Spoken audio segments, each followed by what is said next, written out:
Today, we're going to have a special episode of the Marlin podcast to discuss the events, our emotions, our feelings as it relates to the mass shooting and murder in Uvalde ISD.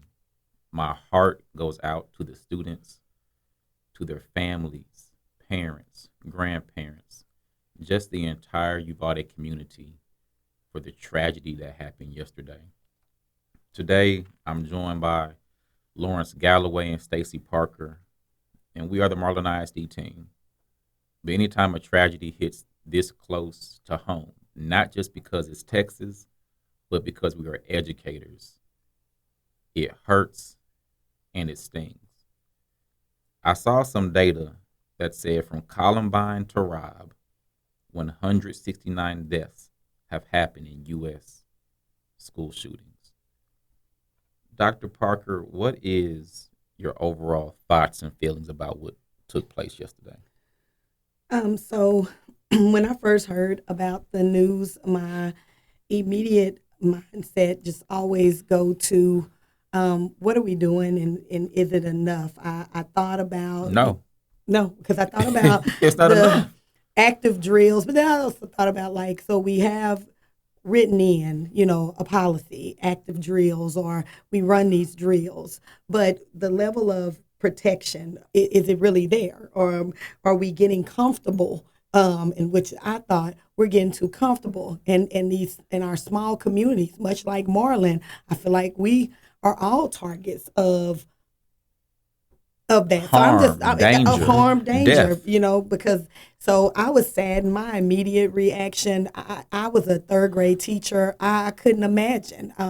The teacher, I saw a tweet from her nephew that she died saving the kids and shielding them from bullets. And I just couldn't imagine. I was that teacher and I would have done it for my students, but that's just a hard thing that you have to think about. What if and now knowing that the what ifs are the maybe when. Can we still say what if? You're right, Lawrence. I know that one of the things I do think about when we do drills and we walk the halls to make sure that students and staff and everybody is safe is I feel like hearing yesterday's news, we've lost that sense of community. We've lost that sense of every child belongs to us in some way, some regard. And I feel like when I was in school, every kid kind of had a teacher or somewhere to go or something to do. And we've lost that in our community. That's why so many of our kids are falling through the cracks or doing things that like this or taking their anger out, their frustration out, their ostracizedness, if that's a word, out on other individuals and other kids. And so I really wish when I say community, I mean holistically, like church.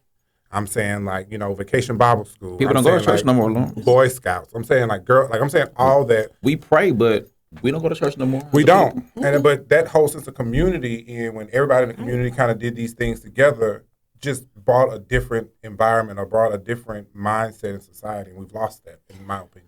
Because you have to think about, and I know people don't like to think about, well, when we were kids, but yeah, I can honestly say school was the safest place. When you used to go to school and people had guns back then and that. So, people always want to look for reasons and grab on the reasons and they want to blame it sometimes on the guns. They want to blame it on the internet or sensationalism. So then why, Dr. Parker? What do you think the reason that this is happening? Why is it happening so often?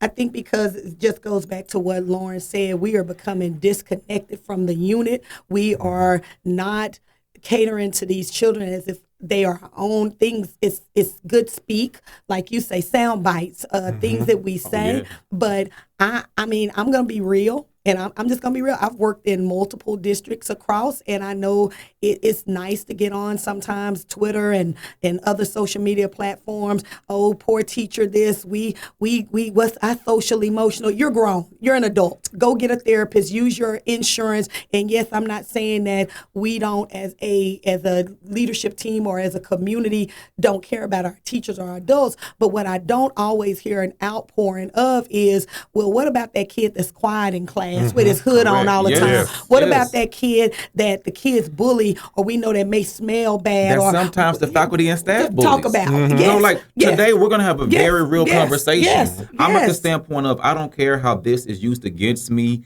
in the future. Yes, I'm a sitting superintendent, and I've had to sit for the past 24 hours and look at all my superintendent friends put out the usual soundbite clip on Twitter, send out that usual letter to their faculty and staff as I'm actually sitting here, not saying that we're different than them, but I am shaking as I think about these are children.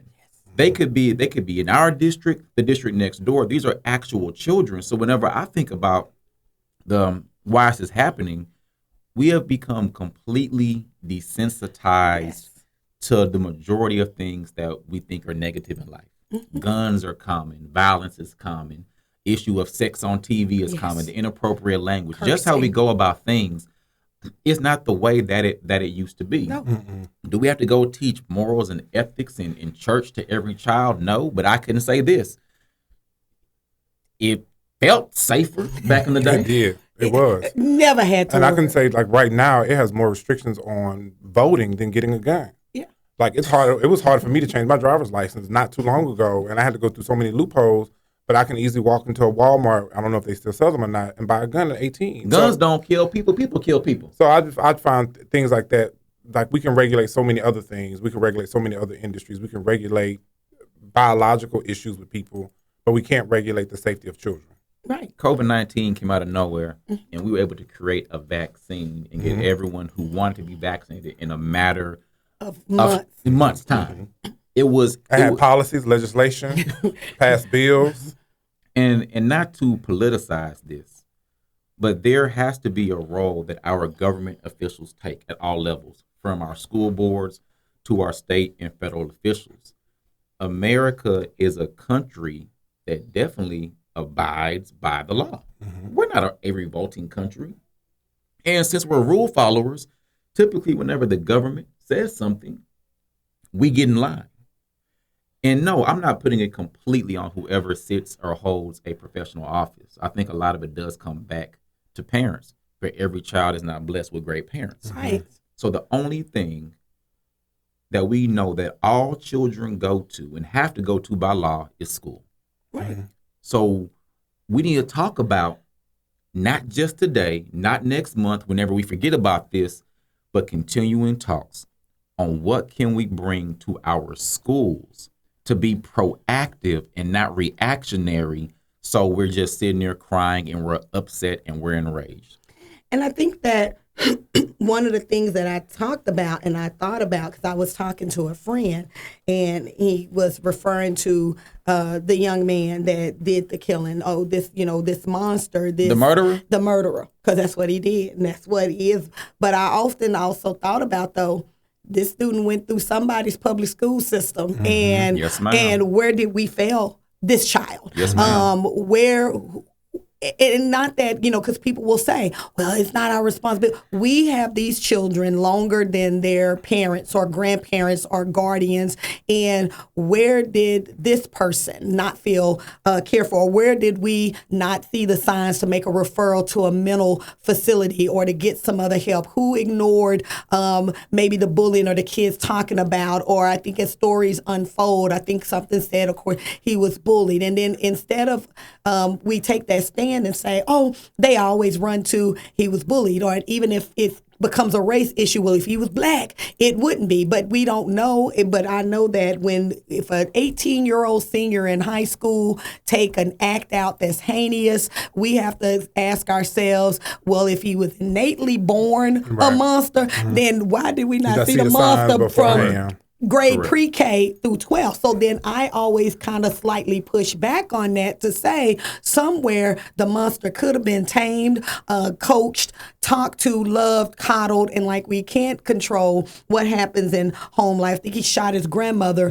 before he went to shoot the kids. So there's definitely some things potentially there. But I just always wonder, as many adults as this child touched and over the years, my question was just, where do we fail them? And I think about our kids here, and I've witnessed kids here being talked to, unnecessary power struggles, being belittled, and you don't know people's breaking point. You don't know what's going on. I've seen kids with hardships that they feel like they're at their wit's end. Some kids turn to suicide. Let's talk about that. And we don't put that out there. That's one harm. Some kids commit suicide. Some kids are now turning to mass murder. And I'm with you all. Something has to be done. And what can we as educators really truly do? Adults. And as adults, what can we do? I mean, it's Stacey, you said it correctly. It's about help.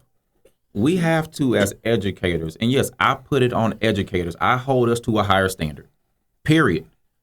If you signed up to become a teacher to impact children's lives every single day and get in front of them and teach lessons, you're a teacher, you're a counselor, you're a barber, you're a coach. You are everything to that job. Yes, you are everything.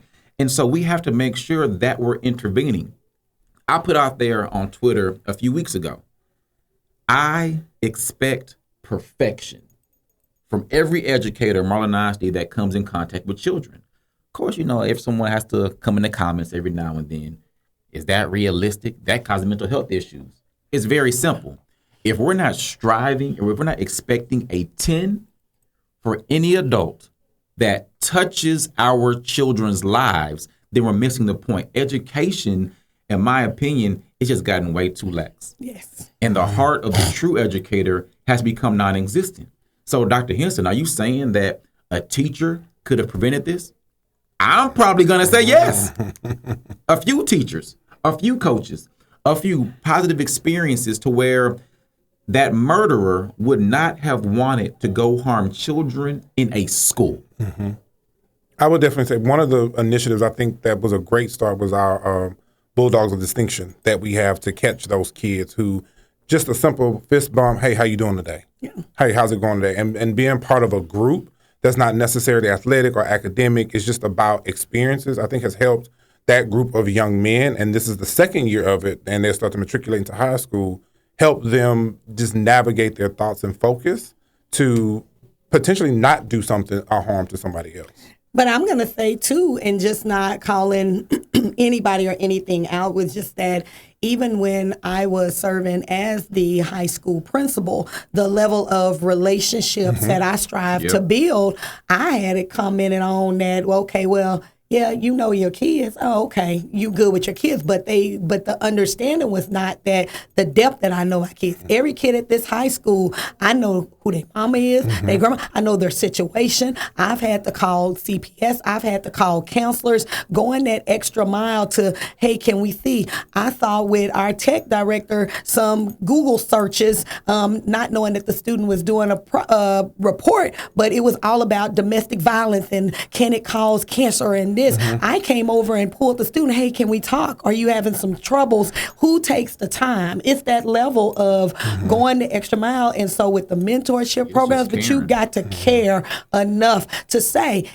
just because Susie or Timmy is being defiant to you today, can we look beyond your own ego? Get over it. You're grown. They do not control the bills in your house. If they are having some issues, move past your hurt feelings, teacher. If they might have called you a name or something, and say, let's talk out what's going on with you. You just have to have that level. If you were to really ask yourself, are you scared to come to work every day? Or are you like, I'm okay?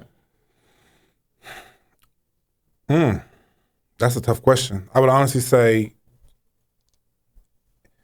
in Marlin, they got to come down the road first. But I would honestly say that no, I'm not. I don't feel 100% safe. And one of the things that certain cultures of people do is think about the first exit to get out of the building, get out of the space where I am. And I worked in multiple buildings, multiple areas, and I've always have noticed or find myself, where's the nearest exit? Just in case something happens. Or if something breaks out this way, something breaks out that way, can I see something? Because one of the things I do, the way my office is set up now, I actually watch the parking lot. And I can see who's coming in and coming out and coming to the front door. So I would honestly tell you, it's probably not a direct fear, but it's definitely if I see something It's in my subconscious. peripheral, I definitely Parker? notice it. No, yes, I said it from the first day I started. Oh, we don't have to have a badge to get in the door or push a button because like that level of security. And I know we're in a small rural area, but we sit in ducks, to be quite honest, because you can literally just open the door. But and where that's a positive, yes, we're a community, everyone knows each other and all that. But still, because again, a teacher goes off on a kid or a kid is overly bullied and they feel like we never know from any angle, are you being cyberbullied? Are you being talked to? There's a lot of things that go on in these kids' mind and lives. And we've had several that feel defeated, that feel upset. So can they just walk into our school buildings? Yeah, we don't, a familiar face, let them on in, walk up the hall. I know your auntie, I know your granny, but you don't know if that student is ready to unload. That's truly you what don't. they're going through. Yeah. And so, kind of what Lawrence just said, I think that I do have a subconscious fear of being in a school building. I might not think about it, I might not show it, but it's the things that I do, as in watch the parking lot, Yes. as in asking and telling you all to go home before it gets dark, to leave this campus, to if we do have to come up here at a certain amount of time, we're checking doors and we're making sure doors are closed. And especially during the day, it is making sure and having that internal fear. Is anyone who comes through that door, what are their intentions? Are they here to say hello? Or are they here to potentially harm our children? Right. And that makes me sick to my stomach. It's gut-wrenching to think that on top of trying to educate and teach and inspire and motivate, we're past keeping kids safe. It's about keeping them alive. That part. Yeah. So, Stacy, if you were to think of one solution to hopefully prevent this from happening again, what would be that one key thing that you would say we have to do? And we're talking globally. We're talking globally to prevent mass murders, mass shootings, killings of our children and of our educators in our schools. I'm going to use a Galloway analysis. You don't get to go to work for the FBI or the CIA or FBI agents or any high-level agency without going through thorough psyche evals or that. It almost needs, my immediate solution is that our students, we have to have mental checks, and that's got to be as important as SEL and the cute little titles that we put on it. We've got to have, they're cute. And it's funny, Emojis it's like, and everything. speak to them, fist bump me. I don't need you to fist bump me if I feel like I am just not safe or I got to protect myself. So your fist bump is good, and I'm not saying get rid of that, but my one solution is we've got to seriously think about mental assessments and some other type of deep analysis of where people's mindsets are. And that might be for the adults too. I know right now it's the kids coming in and doing, but psyche evals for everyone. So my one thing goes back to having better educators. Yes, that word is subjective, but the educator who doesn't mind being your mother, doesn't mind being your father, doesn't mind giving you a hug. I don't care what the rules say. I like to hug the kids. I do too. Because I want you to know that whenever you need a hug, whenever you need that love, I'm available to just pass off some positive energy and to provide you with a safe space for probably 2.3, 2.4 seconds as I embrace you. I don't care if you're male. I don't care if you're female. I don't care if you're 5 or 15. Right. But you can only do that if you have educators who know our children, who actually love our children. People speak about the kids first, our children first. But when it comes to a notion of, do I really love you? Yes. Does your lack of success academically, emotionally, and mentally, does it frustrate me? Yes. Does it keep me up at night? And that's the way I know that we are. We truly love these children, our children, the Marlin community, holistically as a whole. The strongest way to begin to combat this, and my number one solution is, we have to get the educators who don't mind being mama and daddy back into school. I think my one thing was definitely bringing back when kids had something to do from sun up to sundown. Yes. You had somewhere to be from school, then you had practice, then you may have had choir rehearsal, then you may have had something else after that. So at some point in the day, you got your homework done, but we knew where our kids were every single day, and they had a sense of community, and they had a sense of belonging with groups of kids from school and just from other different walks of life. And my one thing is just that, but in that is also tying in the adults who took the time to coach T-ball, those who were, Girl Scout sponsors, or who were part of Jack and Jill, or who are a part of these other organizations. But those adults poured into those kids and loved those kids, and it brought about the sense of community. And so today is a very somber day. And though we might not know and understand what the actual solution will be, I'm just thankful and blessed to work with both of you all and to work with the educators here at Marlin ISD. We are emotional, we are human, we are angry, we are mad, but I feel like we have to have now a spirit of action. Mm-hmm. We can talk, we can tweet, we can be MLK, we can do a march down Congress Avenue in Austin. But those things are not going to bring about the immediate impact. What has to happen right now to keep our children and our teachers alive. Not just safe, but alive. So I want to thank you all for joining us on today's just special episode of the Mainly Marlin podcast. My name is Dr. Daryl Henson. I'll see you next time.